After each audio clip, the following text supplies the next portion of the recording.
Hello, Revere, and welcome to our Revere Veterans and Community Show. Today I have a special guest. He's a veteran of both the military and the community. He's also my ward counselor, Ira Noveselsky, of Ward 2, and to people of Ward 2, he's also your counselor. Ira, welcome to the show. How you doing? Thank you for having me today. Right.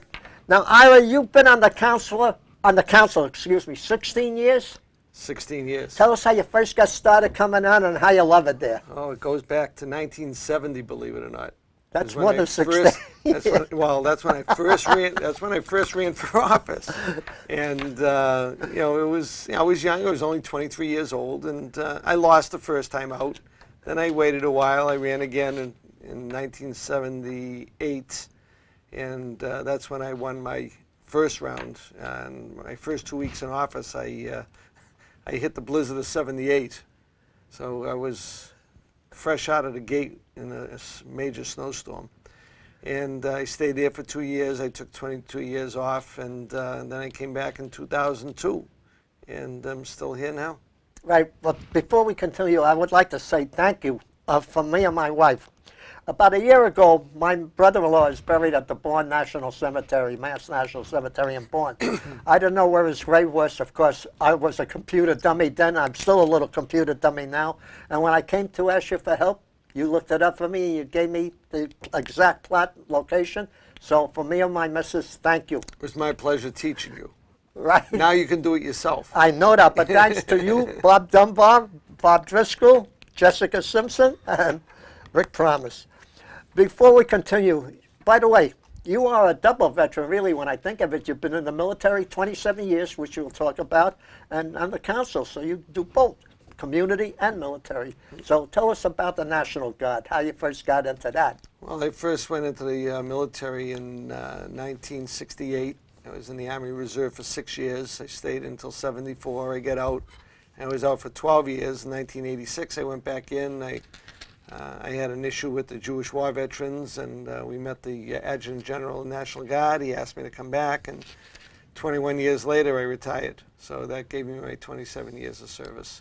Right, but you do more than just the military service and the council. You're also with the Revere veterans. You and Al Terminello Jr. Yeah, Al and I are the co-chairman of the Revere Veterans Committee. We have been doing barbecues for 8 years now, and we run the Revere, City Revere Veterans Day ceremony at Beachmont VFW, and we've been doing that for 8-9 years. And you also do hot dogs and hamburgers when we have the concerts. That's what we do during the summer to raise money for that event. Yeah, by the way, when is it going to be starting this year? In July, usually? Yeah, I think it's the first weekend after July 4th. Oh, first weekend after July 4th? So people, if you see a nice concert out there, join it. Yeah, we'll be there. Okay. I'm selling the delicious hot dogs and hamburgers. Right. Because when I first met you, I only weighed 102 pounds. Now I'm up to 178. Now, this year, ironically, is a re-election year. Yes, it is. And you are running. I am. Do you have any opposition? As of now, I don't, but people have till the middle of July to pull papers and bring them back. Right. And how many signatures do you need to? 50. That's all, just 50? You just need 50 signatures in any city election position. You need 50 signatures. And you usually get about 100 to be safe, because then they certify all the names, and sometimes they can't read a name, and they're not sure about it, or people don't realize where they live. So this question, I don't know if you can answer it, but we were discussing this about this in the senior center. If people have had a criminal record, for example, can they still run for council or a political office? They can run, if the people want them in there, if they know they're a convicted felon or something like that, and they vote them in, they vote them in, they're in. Okay. I hope that answers your question out there. Okay. Excuse me. As I travel around the city, and I got to say this, the mayor is doing a beautiful job reconstructing the city. I'd like you to talk about it because you have more contact with the city than I do. So, well, the revitalization, I'll start with Broadway, and then I'll go into Shirley Ave. But the revitalization of Broadway is coming along outstanding. You have new lights, you have new sidewalks, you have a new street that's being done, new trees, and they're helping people fix over their facades to make the area look good. And the American flags that are out there on the poles now just make Broadway a beautiful place to drive down and walk down. So, and unfortunately, we had the tornado last July, which caused a few issues that we still have to fix. But it's an issue of insurance and getting money from the federal government to be able to do more to repair things. Right, but I got to say one thing. Whoever did the traffic for Broadway did a beautiful job because there was never really any backup on Broadway. Yeah, well, it has been busy. There's no question. It's a busy there's a lot section. of cars. There's a lot of cars Right. out there. Probably the worst intersection of Broadway is at Park and Central Ave. Right in Right. front of the bank and the fire department. But It worked you have out so beautiful. many cars. You have so many cars to deal with, and you can only control the lights so often. Right. Now, the bridge on Winthrop Avenue, Yes. at the beginning, it did create a little problem for people traveling because it all bottles into one lane, right. But now, lately, it's been very, very good. And I'd like to ask you, what is the end of construction on the bridge, approximately, because you can never tell when something comes up? The end of the project would be spring of 16, a year from now. So that traffic is going to be like that for Well, right now it's 2 lanes in each way. right. Okay, and they have temporary lights up. They have temporary crosswalks will be, handicap crosswalks that will be made permanent. Oh, I see. At the big intersection in Harris Street, Winthrop Ave, and Revere Beach Parkway. All new lights will be there, new cycle lights, new roadway, new markings to tell people which lane to take, which angle. They're widening the turn going westbound as you come over the bridge to go to Bell Circle. They're widening that bend. Right. So it's not going to be a sharp 90. It's going to be more of a 45-degree sweep. So they're doing a lot of work. So now that they've done half the bridge, they've done the westbound side. They're going to be coming back in October, November to do the eastbound side, exactly what we went through last couple weeks ago. So they're replacing all the steel on the bridge? Everything. They're reinforcing the base, going right down from the railroad tracks up. New beams. They're redoing the water lines, the telephone lines, the electric lines that go under the bridge. So that's a major construction The undertaking. bridge is over 100 years old, and if people realize there was a sign there that said the buses stay to the right, no more than 3-ton weight limit. I remember And that. I'm surprised they had it that high because it wasn't very safe. And I think one of the incidents we had during the construction was one of the excavators fell in on the cranes? railroad tracks. And that was because he had rested on one of the beams that was corroded, not realizing how bad it was, and that beam collapsed and it fell down into the track area. When I worked there for a steel company, they had steel that, even though it rusted, it became stronger corrosive because that was the nature of the steel. But talking about steel, you're building something down on Shirley Avenue made out of steel, and I believe you said it was going to start soon, or did it already start? The kiosk there that's going to be coming as you come out of the subway? Yeah, over the years, we've had different charrettes meetings and thought ideas of what to do to encourage people to come up Shirley Ave. And one of the things that came out of it was a Shirley Ave gateway. And what we're doing is changing the walkway coming from Shirley Ave or going to Shirley Ave, coming out of the train station. So instead of going down to that T kiosk at the corner, they'll be able to cut in shorter and go straight up Shirley Ave. The structure, the sculpture that they want to do won't be until next year. That's going to be phase 2 because the amount of money it costs to do it, we couldn't get the funding for that. And I also see a lot of trees. When I looked at the architectural drawing, there was a tremendous amount of trees on Shirley Avenue. There's trees, bushes, grass, cobblestone sidewalk. That's good because it'll be that'll nice. create jobs for other people too. Well, it's keeping Marchese Company busy. Okay. They're doing a good job. They actually started it yesterday. They did? Yeah, which was Monday the 8th.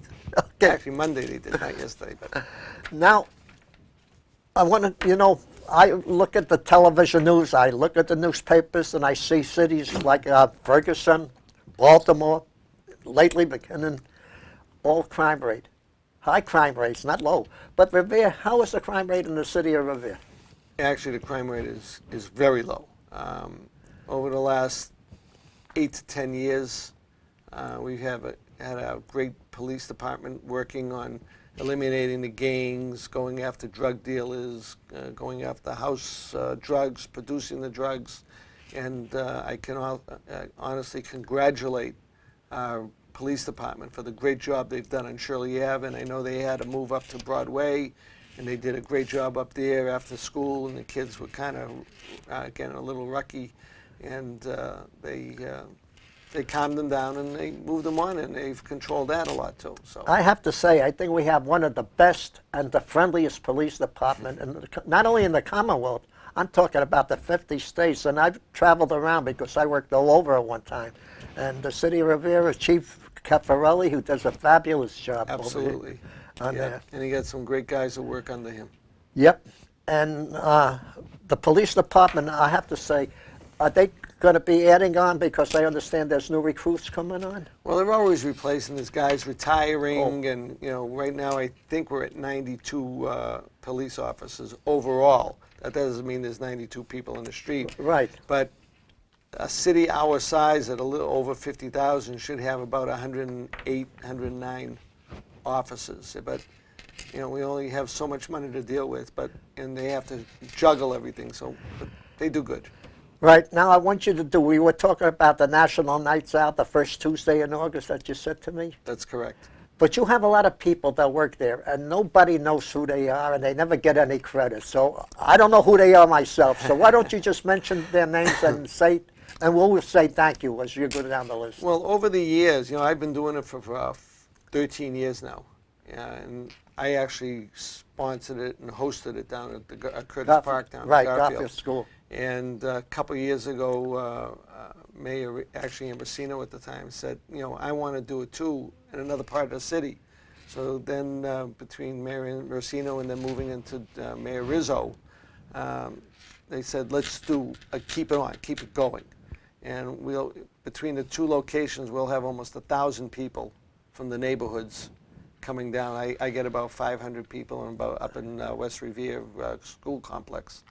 They'll get about 500 people. But the people behind it, I have a young lady named Sky Mulvaney, and she's a volunteer. She's into horses. Is she? Yeah, and she's a rider, and she has a connection with the state police and the different DEA, the other agencies. And she always went out of her way to get me some of their teams, their scuba team, their drugs team, their a SWAT team down, and show the kids what the police are all about. And that's what National Night is, to show people how to get rid of crime and to show them what's behind the scenes. Now, Sky is one thing. I have a great DJ, Stevie Ray, who's been volunteering his Number time. one DJ, by the way. Yeah. And he comes down and volunteers his time every year down at the Garfield for me. And we have the Jacobys come down and help cook, the hot dogs. Yep. And we have to thank Stop and Shop. They donate the rolls. KM Foods donates the hot dogs. KM's there in Chelsea. Chelsea, yeah. And we have face painters. This year I'm going to have Silly Willy to help make balloons, animals for the kids. We'll have. I have always had a movie. I'm the only one in the city that has a movie at my night out. And we'll have about 75 people stay when it gets dark and watch the movie. So when the National Nights Out is in two places? It's in two places. One is at the Curtis Park, and where is the other one? Wayland and Susan B. Oh, the brand new school that they Prospect, just yeah, built? up in West Revere. Talking about schools, is there another one on the horizon? Well, they're opening up the new Hill School this September, Where is that located? where the old Hill Park used to be. And the McKinley School, all the kids will be moving over there. Right, and the Della Russo Stadium, is that almost done? Right or next to it, that'll be done in July. Of this year? Of this year. Wow. And I believe the first game, sporting event they're going to have on there, is lacrosse. So, and then of course we'll have football in the And in the soccer spring, too? and soccer, yeah. That's pretty, Lacrosse, field hockey, soccer, football, right. and track and field. Because now we have an official 440 track, which we never had before. And this facility, even though it costs $7 million, it's well worth it. I've been waiting for 68 years for it. You know, and the stadium was falling apart. And I want to thank Mayor Rizzo for taking the effort and going out and getting the money to make that stadium the Class A spectacle in the city of Revere. Talking about the city of Revere, I want to go back talk a little about the high school because we have a superintendent there, Mr. Paul Dakin, and I'm sure you know him a lot better than I do. He was voted #1 in the nation, and he's retiring this year, Ira. Tell us a little about him because you've known him a lot longer than yours truly. Oh, yeah. Paul's done an outstanding job. Yes, he was named the #1 superintendent in the country, and he was also very instrumental in making Revere the #1 urban district, school district in the country. So our school department is outstanding. We have great teachers. We have great facilities, and someday we'll talk about a new high school down the road. Another one beside this or No, replacing this? Replacing this. Right. By the way, talking about It's down the road, though. Okay, yep, yep, in the future. It's not going to happen tomorrow. No, it's in the future. Right. Tell us about the new superintendent that'll be taking Mr. Dakin's place. Diane Kelly, she's been following Dr. Dakin for many years, and he's been molding her into the job, and she knows the ins already, she knows the outs already, she knows what she has to do and when she has to do it. So I feel very confident with her being in there.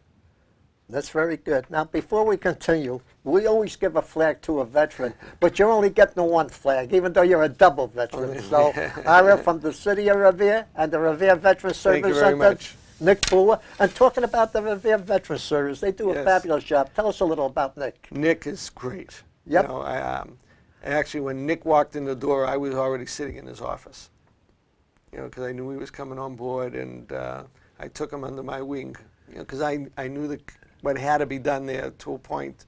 The other people we had before, Steve Esche we had before. You had a woman we there. had Sandy McDonald. That's so, the one, you know, Sandy, yeah. And, you know, it's just, I knew it, and he was looking for someone to kind of guide him, which I did, and he's very appreciative.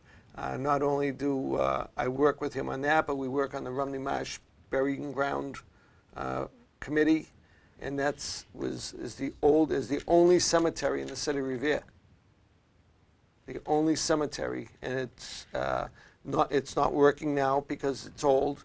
It was established in 1639, and Nick and I and Bill Reedy and Nick Jacoby actually go out and we put flags in the veterans. We have the names of all the veterans. I used to do that with you when I could walk with Joe Cole. That's right, and we put flags out every year. We make sure the place is clean. We update it. We put in new sidewalks. We put in new flagpole. We put in new gates. We put in new walkway, and we're working on fixing the gravestones. We put in markers to show where the slaves were buried that nobody ever knew. 13 of them over there. And then we have the Grand Army of the Republic soldiers that are buried in the back, which Nick just bought new plaques for them, for the flag holders, that say GAR on them. So they're in up there now. So.